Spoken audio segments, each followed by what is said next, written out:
অনেকটা প্রতীক্ষার অবসান হলো। হামজা চৌধুরী একেবারে যেই সময়টাতে তার বাংলাদেশে আসার কথা সেই সময় তিনি এসেছেন, যেদিন এসেছেন সেদিনই তিনি মাঠে নেমে পড়েছেন, দলের সঙ্গে ট্রেনিং করেছেন এবং শেষ পর্যন্ত আমরা খবরটা জেনেছি যে হামজা দেওয়ান চৌধুরী ভুটানের বিপক্ষেও ম্যাচটা খেলছেন।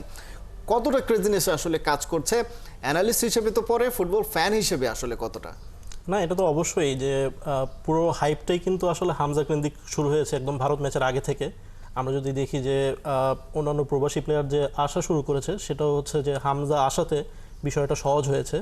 সো ফ্যানদের মধ্যে হচ্ছে যে হাইপটা কাজ করছে সেটা হচ্ছে একটা বিলিফ আসলে যে আমরা হচ্ছে এখন জিততে পারি, যে তার একটা সম্ভাবনা আছে। যেই আমাদের ফ্যানরা যেইটা আগে হতাশায় ভুগতো যে আমরা হয়তো ফুটবলে পারবো না, সে একটা বিলিফ আসলে ফিরে এসেছে যে আমরা হয়তো জিতবো।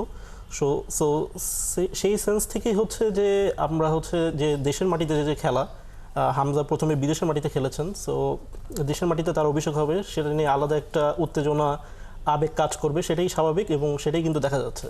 আমরা গতকালকে দেখেছি হামজা প্রথমবারের মতো ট্রেনিং করেছেন এবার বাংলাদেশে এসে, এবং সেটা ক্লোজ ডোর ছিল, সেখানে গণমাধ্যম তো অ্যালাউ ছিল না, সাধারণ দর্শকও কোনোভাবেই অ্যালাউ ছিল না।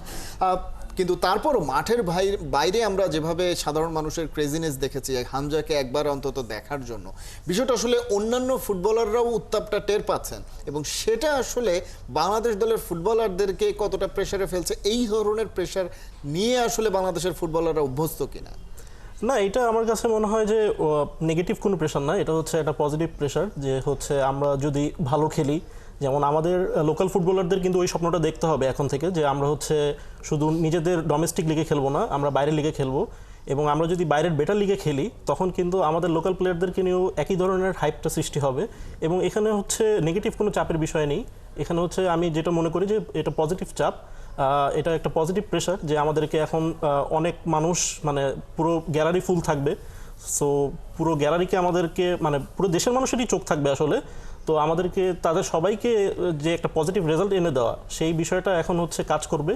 সো এটা আমাকে আরও, আমার কাছে আরও মনে হয় যে এটা আরও মোটিভেট করবে প্রেশারের জায়গায়।